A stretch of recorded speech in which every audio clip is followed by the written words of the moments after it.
Bonjour à tous.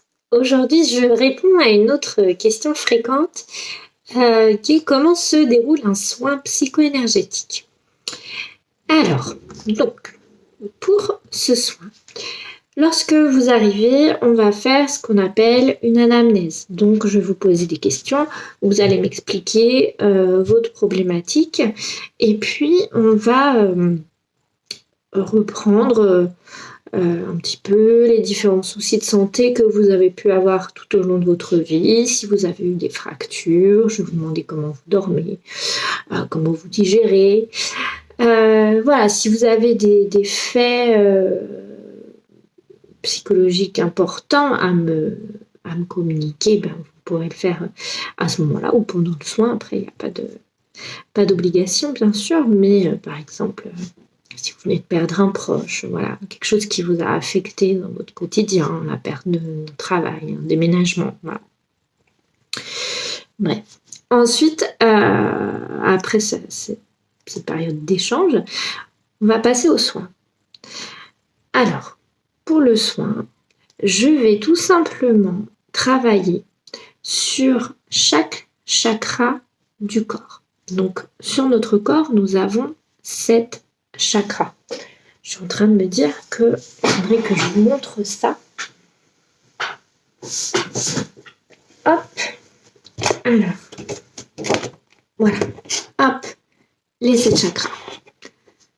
Chakra racine, chakra sacré, le plexus solaire, le chakra du cœur, le chakra de la gorge, le chakra frontal et le chakra coronal. Donc, je vais travailler sur chaque chakra. Je vais, selon les besoins, le nettoyer. Je vais, s'il est en excès, s'il tombe trop vite, je vais essayer d'apaiser, ou inversement, s'il est un petit peu lent, je vais essayer de le stimuler. Donc, je fais ça pour tous les chakras. À chaque fois que je suis sur un chakra, je travaille sur les organes qui sont reliés à ce chakra. Par exemple, quand je suis sur le plexus solaire, je vais travailler sur tout le système digestif.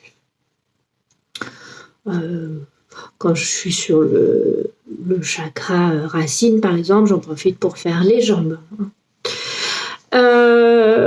Voilà, en fonction aussi de vos problématiques. Il y a des choses que je fais sur tout le monde, des choses que par exemple le système digestif, même si vous venez pour une entorse, je vais travailler dessus parce qu'en général tout le monde en a besoin. Après, voilà, si vous venez, j'en sais rien, on garde l'entorse, je vais pas travailler sur votre coude. À moins que en scannant, parce que je scanne quand même tout le corps, moi je ressente qu'il y a un besoin à ce niveau-là. Voilà. Donc, chaque chakra, en même temps, je travaille sur les organes.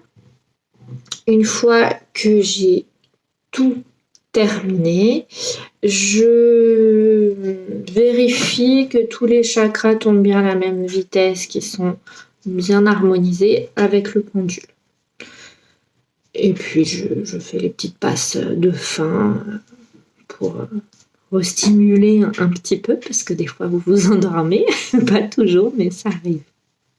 Voilà. Pendant le soin, je peux être amenée à vous poser des questions. Alors en fait, il y a un peu deux types de personnes. Il y a des personnes avec lesquelles on va discuter tout au long du soin. D'autres au contraire qui dorment ou qui sont très silencieuses. Voilà. Faut savoir que moi parfois j'ai des ressentis, surtout au niveau des chakras. Des fois j'ai des images qui me viennent. C'est pas systématique, mais quand il y a un besoin de travailler sur quelque chose, ça m'arrive soit de voir quelque chose, soit d'avoir l'intuition qu'il faut que je vous parle de ce sujet-là. C'est pour ça que des fois je pose des questions qui peuvent sembler un petit peu étranges, en tout cas ne rien avoir avec le schmilblick. Mais voilà, en général, c'est sur ce point-là qu'il faut travailler. Voilà, donc pendant le soin aussi, le fait de parler, en tout cas quand il y a des nœuds dus à des stress psychologiques. Et bon, on sait que la plupart des maladies sont quand même dues à ça. Le fait de parler, ça va aider. Ça va vraiment tout faire sortir, tout lâcher. Il y a des émotions qui peuvent sortir. Des fois, vous pouvez vous mettre à pleurer, même sans savoir pourquoi. C'est que ça sort et c'est très bon signe. Voilà.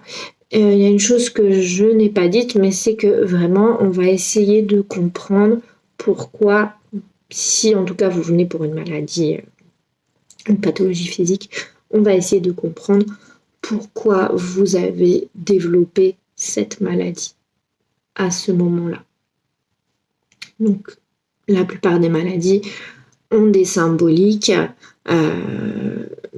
Voilà, par exemple, au hasard, les infections urinaires sont souvent des problèmes de territoire. Donc,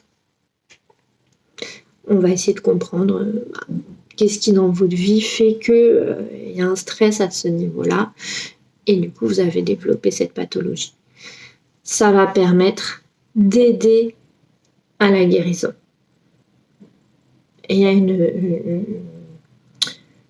une guérison complète, je vais dire.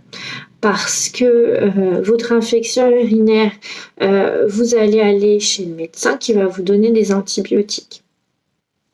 Soit. Je ne dis pas qu'il ne faut pas le faire, hein. Ça, c'est la première étape. Hein. Mais en général, elles reviennent. Donc, pour essayer de faire en sorte qu'elles ne reviennent pas, nous, on va essayer de chercher pourquoi et travailler, du coup, c'est pour ça que je fais des soins psycho-énergétiques. On va travailler à la fois le côté psy et en énergétique pour tout rééquilibrer. Voilà. J'espère que j'étais suffisamment claire. J'avoue que c'est un sujet qui me passionne tellement que des fois j'ai tendance à m'éparpiller. N'hésitez pas, si vous avez des questions, à me les poser.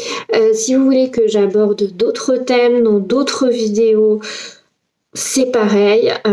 Voilà, j'ai déjà des petites idées, mais voilà, je ne sais pas toujours ce dont vous avez besoin, donc c'est important. Et surtout, pensez à vous abonner, à partager, voilà, ça m'aide grandement. À bientôt, je vous souhaite une journée lumineuse, une soirée lumineuse. Au revoir.